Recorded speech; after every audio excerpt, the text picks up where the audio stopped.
ಮುದುಕರಾದ ದಯಾರಾಮ್ ಹುಷಾರಿಲ್ದಿರೋ ಅವ್ರ ಮಗನ ಹತ್ರ ಕುತ್ಕೊಂಡು ಅಳ್ತಾ ಇದ್ರು. ಮಗನೇ, ಬಡತನದಿಂದ ನಾನು ನಿನ್ನ ಆರೋಗ್ಯನೂ ಸಹ ಸರಿ ಮಾಡೋಕಾಗ್ತಾ ಇಲ್ಲ. ನನ್ನ ಕ್ಷಮಿಸ್ಬಿಡು. ಅಪ್ಪ, ನನ್ನ ಕಾಪಾಡ್ಕೊಳ್ಳಿ. ಮಗನೇ, ಬಹುಶಃ ನಾವು ಶ್ರೀಮಂತರಾಗಿದ್ರೆ ಅಪ್ಪ ಅಪ್ಪ ನನ್ನ ಹಾಸ್ಪಿಟಲ್ ಕರ್ಕೊಂಡೋಗಿ, ಇಲ್ಲಾಂದ್ರೆ ನಾನು ಸುತ್ತೋಗ್ತೀನಿ. ಅಪ್ಪ. ಅರುಣ್ ಅನಾರೋಗ್ಯದಿಂದ ಕೊನೆ ಉಸಿರಲ್ಲಿರ್ತಿದ್ದ ಹಾಗೂ ಸ್ವಲ್ಪ ಹೊತ್ತಲ್ಲೇ ಅವನು ಸಾವನ್ನಪ್ತಾನೆ. ಇಲ್ಲ, ನನ್ ಮಗನೇ, ನಿನ್ನ ಬಿಟ್ಟು ಹೋಗೋಕ್ಕಾಗಲ್ಲ. ನನ್ನ ಬಿಟ್ಟು ಹೋಗೋಕ್ಕಾಗಲ್ಲ. ಬಡತನದಿಂದ ನಾನು ನನ್ನ ಮಗನನ್ನ ಕಳ್ಕೊಂಡೆ.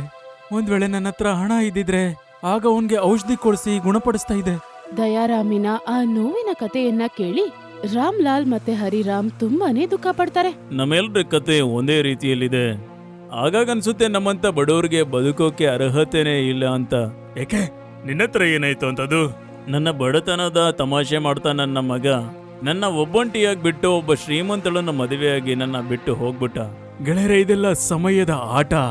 ಕೆಲವೊಮ್ಮೆ ನಮ್ಮ ಜೊತೆಲಿರುತ್ತೆ, ಕೆಲವೊಮ್ಮೆ ನಮ್ಮ ವಿರುದ್ಧವಾಗಿ. ಈಗ ಅಳೋದ್ ನಿಲ್ಸಿ, ಬನ್ನಿ ವ್ಯವಸಾಯ ಮಾಡೋಣ. ಹರಿರಾಮ್, ರಾಮ್ಲಾಲ್ ಮತ್ತೆ ದಯಾರಾಮ್ ಮೂರೂ ಜನ ಬಡತನದಲ್ಲಿ ಒಬ್ರಿಗೊಬ್ರು ಸಹಾಯ ಮಾಡ್ಕೊಂಡು ಜೀವನ ಕಳಿತಿದ್ರು. ಗೆಳೆಯರೆ, ಈ ಮಾತನ್ನ ನೀವು ಯಾವಾಗಾದ್ರೂ ಯೋಚಿಸಿದ್ದೀರಾ?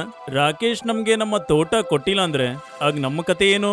ರಸ್ತೆಯಲ್ಲಿ ಕೂತು ಭಿಕ್ಷೆ ಬಿಡ್ಬೇಕಾಗುತ್ತೆ.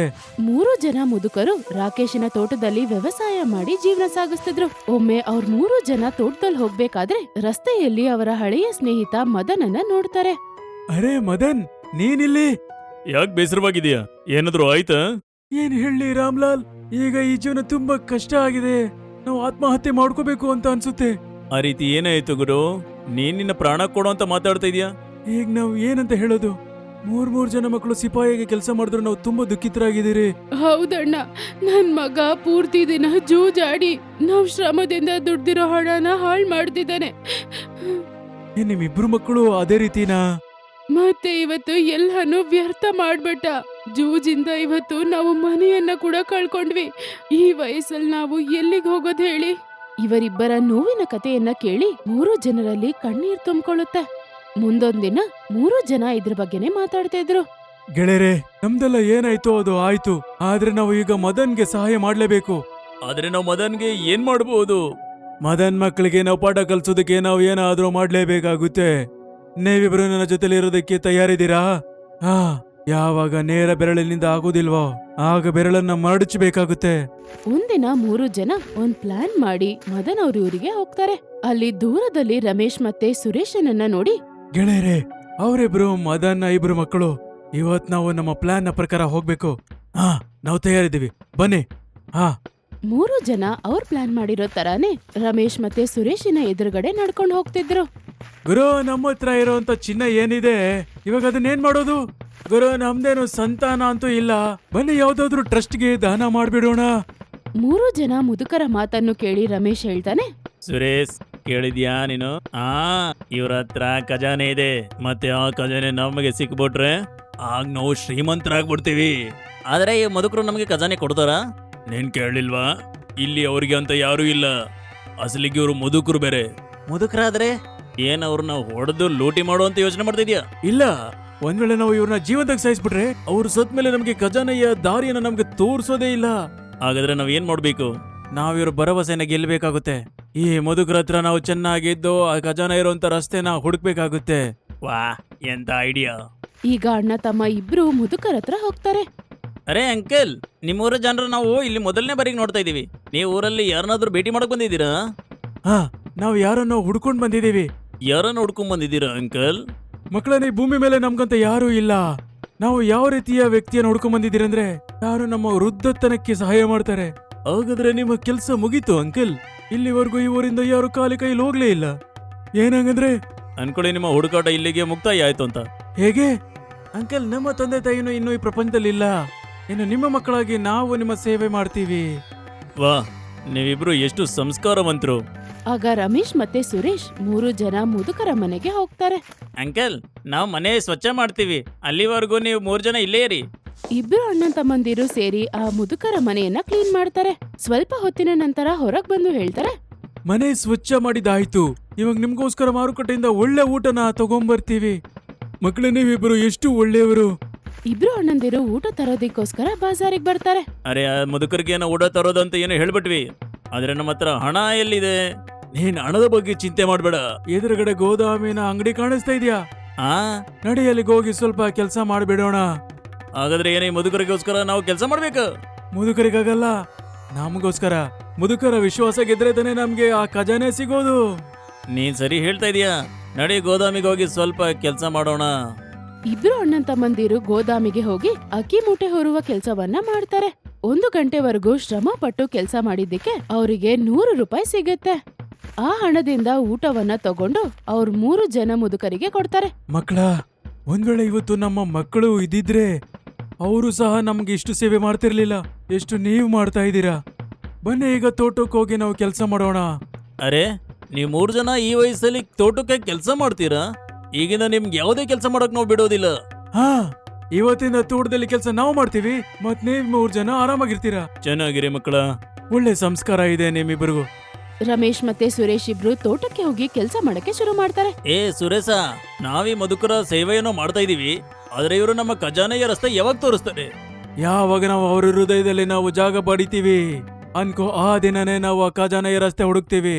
ಆ 3 ಜನ ನಮ್ಗೆ ಖಜಾನೆಯ ರಸ್ತೆ ತೋರಿಸ್ತಾರೆ. ಖಜಾನೆಯ ದುರಾಸೆಯಿಂದ ಇಬ್ರು ಅಣ್ಣನ್ ತಮ್ಮಂದಿರು ಮುದುಕರ ಸೇವೆ ಮತ್ತು ತೋಟದಲ್ಲಿ ಕೆಲಸ ಮಾಡುವ ಶ್ರಮವನ್ನು ಪಡ್ತಿದ್ದಾರೆ. ಹಾಗೆ 1 ತಿಂಗಳು ಕಳೆದು ಹೋಗುತ್ತೆ. ಕಳೆದ 1 ತಿಂಗಳಿಂದ ನಾವು ಈ ಮುದುಕರ ಸೇವೆ ಮಾಡ್ತಾ ಇದ್ದೀವಿ, ಆದ್ರೆ ಇಲ್ಲಿವರೆಗೂ ಅವ್ರು ನಮ್ಗೆ ಖಜಾನೆಯ ರಸ್ತೆ ತೋರಿಸ್ಲಿಲ್ಲ.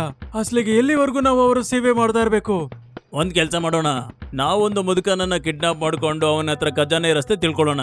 ಆಯ್ತು, ಹಾಗಾದ್ರೆ ಇವತ್ತು ಸಾಯಂಕಾಲ ಅವಕಾಶ ಸಿಗದಿದ್ದಕ್ಕೆ ಒಬ್ಬ ಮುದುಕನನ್ನ ಕಿಡ್ನಾಪ್ ಮಾಡೋಣ. ಸಂಜೆ ಆಗಿದ ತಕ್ಷಣ ಇಬ್ರು ಒಬ್ಬ ಮುದುಕನನ್ನ ಕಿಡ್ನಾಪ್ ಮಾಡೋದಿಕ್ಕೆ ಅಂತ ಅಲ್ಲಿಗೆ ಬರ್ತಾರೆ. ಸ್ನೇಹಿತರೆ, ಈ ಗುರುಪೂರ್ಣಿಮಾ ದಿನ ನಾವು ನಮ್ಮ ಖಜಾನೆನ ತೆಗೆದು ಒಳ್ಳೆ ರೀತಿ ಪೂಜೆ ಮಾಡೋಣ. ಆದ್ರೆ ಖಜಾನದ ಬೀಗದ ಕೈ ಏನೋ 3 ಜನದು ಇದೆಯಲ್ಲ. ಆ ನನ್ನ ಬೀಗ ನನ್ನ ಹತ್ರನೇ ಇದೆ. ನನ್ ಬೀಗದ ಕೈ ನನ್ನ ಹತ್ರ ಇದೆ, ಮತ್ ನನ್ ಬೀಗದ ಕೈ ನನ್ನ ಹತ್ರ ಇದೆ. ನೆನ್ಪಿರ್ಲಿ, ಒಂದ್ ವೇಳೆ ಒಂದ್ ಬೀಗ ಏನಾದ್ರು ಕಳ್ದೋದ್ರೆ ಆಗ ಅದನ್ನ ಯಾರು ತೆಗಿಯೋಕಾಗೋಲ್ಲ. ಇದನ್ನ ಕೇಳಿಸ್ಕೊಂಡ್ ನಿಂತಿದ್ದ ರಮೇಶ್ ಮತ್ತೆ ಸುರೇಶ್ ಹಾಗೆ ಶಾಕ್ ಆಗ್ಬಿಡ್ತಾರೆ. ಕೇಳ್ದಿಯಾ ನೀನು? ನಿಧಿ ಪಟ್ಟಿಗೆಯಲ್ಲಿದೆ, ಮತ್ತೆ ಅದರ ಬೀಗದ ಕೈ ಮುದುಕರ ಹತ್ರ ಇದೆ. ಅಂದ್ರೆ ನಾವು ಆ ಬೀಗದ ಕೈನ ಈ ಮುದುಕರ ಹತ್ರ ಕಿತ್ಕೋಬೇಕಾ? ಆ ಈ ಮುದುಕರು ಗುರು ಪೂರ್ಣಿಮಾ ದಿನ ಆ ಪೆಟ್ಟಿಗೆಯನ್ನ ತೆಗಿತಾರೆ, ಅಲ್ಲಿವರೆಗೂ ನಾವು ಕಾಯ್ಬೇಕಾಗುತ್ತೆ. ಆಯ್ತು, ನಡಿ. ಗುರು ಪೂರ್ಣಿಮಾ ಬರೋವರೆಗೂ ರಮೇಶ್ ಮತ್ತೆ ಸುರೇಶ್ ತುಂಬಾನೇ ಶ್ರಮ ಪಡ್ತಿದ್ರು. ಮತ್ತೆ ಒಂದಿನ ಗುರು ಪೂರ್ಣಿಮಾ ಬಂದೇ ಬಿಡ್ತು. ಸುರೇಶ್, 2 ತಿಂಗಳಿಂದ ಕೆಲಸ ಮಾಡಿ ನಾವಂತೂ ಬೆವತು ಹೋಗ್ಬಿಟ್ಟಿದೀವಿ. ಹೌದು, ಇಷ್ಟೊಂದ್ ಕೆಲ್ಸ ನಾವ್ ಯಾವಾಗ್ಲೂ ಮಾಡ್ಲೇ ಇಲ್ಲ. ಆದ್ರೆ ಇವತ್ತು ನಮಗೆ ನಮ್ಮ ಕಷ್ಟದ ಪ್ರತಿಫಲ ಸಿಗುತ್ತೆ. ಇವತ್ತು ನಾವು ಈ ಮುದುಕರಿಗೆ ಊಟದಲ್ಲಿ ಮತ್ತೆ ಬರುವಂತ ಮೊತ್ತ ಹಾಕೋಣ. ಹೇಗೆ ಮುದುಕರು ಮೂರ್ಛೆ ಹೋಗ್ತಾರೆ, ನಾವು ಖಜಾನೆ ತಗೊಂಡು ಪರಾರಿ ಆಗ್ಬಿಡೋಣ. ಓ, ಇಲ್ಲಿದ್ಯಾ ಬೆಟ್ಟಿಗೆ? ಖಜಾನೆನ ನೋಡ್ಬಿಟ್ಟಿದೀವಿ. ಇವತ್ ರಾತ್ರಿ ಇಲ್ಲಿಂದ ಬೀಗ ನಾವು ತಗೊಂಡಬೇಕು. ರಾತ್ರಿ ಸಮಯದಲ್ಲಿ ಇಬ್ಬರು ಊಟದಲ್ಲಿ ಮದ್ದಿನ ಔಷಧಿಯನ್ನ ಹಾಕಿ 3 ಜನರಿಗೆ ಕೊಡಕ್ಕೆ ಹೋಗ್ತಾರೆ. ಇದ್ ತಗೊಳ್ಳಿ ಅಂಕಲ್, ಇವತ್ ನಾವು ನಮ್ಮ ಕೈಯಿಂದ ಅಡ್ಗೆ ಮಾಡಿದೀವಿ. 3 ಜನ ಮುದುಕರು ಆ ಊಟನ ತಿಂತಾರೆ. ಮದ್ದು ಬರೋ ಔಷಧಿ ಹಾಕಿರೋದ್ರಿಂದ 3 ಜನ ತಲೆ ಸುತ್ತಿ ಕೆಳಗ್ ಬಿದ್ದೋಗ್ತಾರೆ. ಆಗ ರಮೇಶ್ ಮತ್ತೆ ಸುರೇಶ್ ಅವ್ರ ಹತ್ರ ಇದ್ದ 3 ಬೀಗನ ತಗೊಂಡು ಅಸಲಿಗೆ ನಮಗೆ ಖಜಾನೆಯ ಬೀಗದ ಕೈ ಸಿಕ್ಬಿಡ್ತು. ಆಮೇಲೆ ಅವರಿಬ್ರು ಬೀಗನ ತಗೊಂಡು ಆ ಪೆಟ್ಟಿಗೆ ಹತ್ರ ಬರ್ತಾರೆ. ಈ ಖಜಾನೆ ಮಾರ್ತಿದ್ದಂಗೆ ನಾವು ಸಾವುಕಾರರಾಗ್ಬಿಡ್ತೀವಿ. ಹಾ, ಆದಷ್ಟು ಬೇಗ ಪೆಟ್ಟಿಗೆಯನ್ನ ತಿರಿ. ಎಲ್ಲ ಬೀಗವನ್ನ ಹಾಕಿ ಆ ಪೆಟ್ಟಿಗೆಯನ್ನ ಅವರು ತೆರೀತಾರೆ. ಇದೇನು? ಇದೇನಿದು? ಇದರಲ್ಲಿ ಕುಡ್ಲಿ ಮತ್ತೆ ಮುಚ್ಚಿದೆ. ಹಾಗಾದ್ರೆ ಖಜಾನೆ ಎಲ್ಲಿದೆ? ಇದ್ರಲ್ಲಂತೂ ಖಜಾನೆ ಇಲ್ಲ. ಈಗ ನನಗೇನೇನೋ ಅರ್ಥ ಆಗ್ತಾ ಇದೆ. ಏನ್ ಅರ್ಥ ಆಗ್ತಾ ಇದೆ? ಇಲ್ಲಿವರೆಗೂ ನಿನ್ಗೆ ಅರ್ಥ ಆಗಿಲ್ವಾ ಈ ಮುದುಕರು ನಮ್ಗೆ ಏನ್ ಹೇಳ್ಬೇಕು ಅಂತ ಬಯಸಿದ್ದಾರೆ ಅಂತ? ಕೊಡಲಿ ಮತ್ತು ಮಚ್ಚನ ನೋಡಿ ಇವರಿಗೆ ಅರ್ಥ ಆಗೋಕೆ ತುಂಬಾ ಹೊತ್ತಿಡಿಲಿಲ್ಲ. ಶ್ರಮ ಪಟ್ಟು ಹಣ ಸಂಪಾದನೆ ಮಾಡೋದೇ ನಿಜವಾದ ಖಜಾನೆ. ಈಗ ಅರ್ಥ ಆಯ್ತು. ಈ 3 ಜನ ನಮಗೆ ಒಳ್ಳೆ ರಸ್ತೆ ತೋರಿಸಿದರೆ ನಾವು ಶ್ರಮ ಪಟ್ಟು ಶ್ರೀಮಂತರ ಆಗ್ಬಹುದು. ಆಗ ಹಿಂದೆಯಿಂದ 3 ಜನ ಮುದುಕರು ಮದನ್ ಮತ್ತೆ ಮೇನಕಾ ಅಲ್ಲಿಗೆ ಬರ್ತಾರೆ. ಅಮ್ಮ, ಅಪ್ಪ, ನೀವಿಬ್ರು ಇಲ್ಲಿ? ಆ ಮಗನೇ, ಈ 3 ಜನರು ನನ್ನ ಸ್ನೇಹಿತರು. ನಮ್ ಖಜಾನೆ ಹೇಗಿತ್ತು ಮಕ್ಕಳೇ? ಹಾಗಾದ್ರೆ ನೀವು ಮೂರ್ಛೆ ಹೋಗ್ಲಿಲ್ವಾ? ನಿಮಗೆ ಪ್ರಜ್ಞೆ ಬರ್ಸೋದಕ್ಕೆ ನಾವು ನಾಟಕ ಮಾಡಿದ್ವಿ.